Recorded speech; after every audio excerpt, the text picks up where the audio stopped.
నమస్కారం. Welcome to RMK TV. నువ్వు ఎంత బాగా చదువుతున్నావో, నువ్వు చాలా అందంగా ఉన్నావు, నువ్వు చేసే పనితీరు చాలా చక్కగా ఉంది. ఇలా ఎవరైనా పొగుడుతుంటే మనకి ఎంతో ఆనందం కలుగుతుంది. అలాంటి పొగడ్తలకు కూడా ఒక రోజు ఉందంటే మీరు నమ్ముతారా? ఉందండి. ఈ విషయాలు ఏంటో మన ఆర్ఎంకే టీవీలో చూసేద్దాం. ఇంట్లో చిన్న పిల్లలకైనా, స్కూల్లో చదివే పిల్లలకైనా, గుడిలో ఉండే దేవుడినైనా, ఇంట్లో భార్యనైనా, ఆఫీస్లో స్టాఫ్నైనా, బాస్నైనా, ప్రజాప్రతినిధులనైనా పొగిడితే వచ్చే ఆనందం అంతా ఇంతా కాదు. ఇటువంటి పొగడ్తల కోసం పూర్వం రాజులు ఎంతో మందిని పెట్టుకునేవారు. వారు పొగుడుతూ ఉంటే పొంగిపోయి బహుమానాలిస్తూ ఉండేవారు. ఇలా మీలో ఎవరైనా మీకు నిజమైన కాంప్లిమెంట్ ఎప్పుడిచ్చారు? ఇబ్బందికరమైన నిశ్శబ్దాన్ని పూరించడానికి ప్రజలు చెప్పే వాటిలో ఒకటి మాత్రమే కాదు, నిజమైన చట్టబద్ధమైన పొగడ్త. ఇది మీ రోజును ఎలా మార్చింది? అలాగే మీరు ప్రశంసించబడిన అనుభూతిని కలిగించిన విధానం మీకు గుర్తుందా? ఇది ఒక సుందరమైన అనుభూతి. సరి అయినదా? ప్రజలు ప్రశంసించబడడానికి ఇష్టపడతారు, అలాగే తరచుగా దానిచే ప్రేరేపించబడతారు.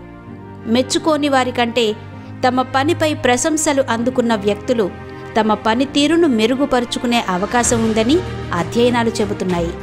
పొగడ్తల లబ్ధిదారులు మెరుగైన సామాజిక పరస్పర చర్చతో పాటు మొత్తం సంతోషం యొక్క పెరిగిన కొలమానాన్ని కూడా చూపవచ్చు. ప్రపంచంపై సానుకూల ప్రభావం చూపాలనుకునే వారికి కాంప్లిమెంట్ ఇవ్వడం శక్తివంతమైన మరియు సులభమైన సాధనం. అయితే ఖాళీ పొగడ్తలు అర్థరహితమని గుర్తుంచుకోండి.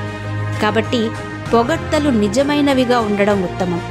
మీ చుట్టూ ఉన్న ప్రపంచంలోని ప్రజలతో ఆ శ్రేయస్సు యొక్క అనుభూతిని పంచుకోవడానికి ప్రపంచ అభినందన దినోత్సవం అనువైన సమయం. మీరు ఇతరుల జీవితాల్లో మార్పు తెచ్చారని మరియు మీరు ఏం చేస్తున్నారో తెలుసుకోవడం కంటే మెరుగైనది మరొకటి లేదు. ఈ రోజున ఎవరికైనా కాంప్లిమెంట్ ఇవ్వడం ప్రారంభించడానికి సులభమైన మార్గం ప్రపంచ అభినందన దినోత్సవం, దాని యొక్క చరిత్ర. ఈ సృజనాత్మక దినాన్ని నెదర్లాండ్స్లో గుర్తింపు పొందిన నిపుణుడు హాన్స్ పూర్ట్విలిట్ ప్రారంభించారు. 2000 దశకం ప్రారంభంలో అతను తన స్వంత దేశంలో చొరవను ప్రారంభించిన తర్వాత దాని విజయాన్ని కేవలం జాతీయంగా కాకుండా ప్రపంచవ్యాప్తంగా తయారు చేస్తే చివరికి the most positive day in the వరల్డ్గా మారుతుందా అని ఆశ్చర్యపోయాడు. వాస్తవానికి ఇది ఒక ఉన్నతమైన లక్ష్యం. అయితే ప్రతి వ్యక్తి తమ జీవితంలో ముగ్గురికి హృదయపూర్వకంగా అభినందనలు అందించడానికి సమయాన్ని వెచ్చిస్తే ప్రపంచంలోని ప్రతి పట్టణం, నగరం మరియు దేశం లక్ష్యానికి చాలా దగ్గరగా ఉంటాయని మిస్టర్ పూర్విలెట్ అభిప్రాయపడ్డారు. గొప్ప విశేషం ఏంటంటే ఇది ప్రతి ఒక్కరూ పూర్తిగా పాల్గొనే రోజు. అభినందనలు బహుమతులలో కాకుండా పదాలలో మాత్రమే ఉండాలని కోరారు. దీని అర్థం ఎవరైనా మరియు ప్రతి ఒక్కరూ పాల్గొనడాన్ని భరించగలరు. ఎందుకంటే దీనికి ఖర్చు చేసేది కొద్దిగా ఉద్దేశ్యం. వాణిజ్యీకరించబడిన రోజుల వలె కాకుండా ఇది పూర్తిగా ఉచితం మరియు ఏ బడ్జెట్కైనా సరిపోతుంది. ఎంత అద్భుతమైన ఆలోచన!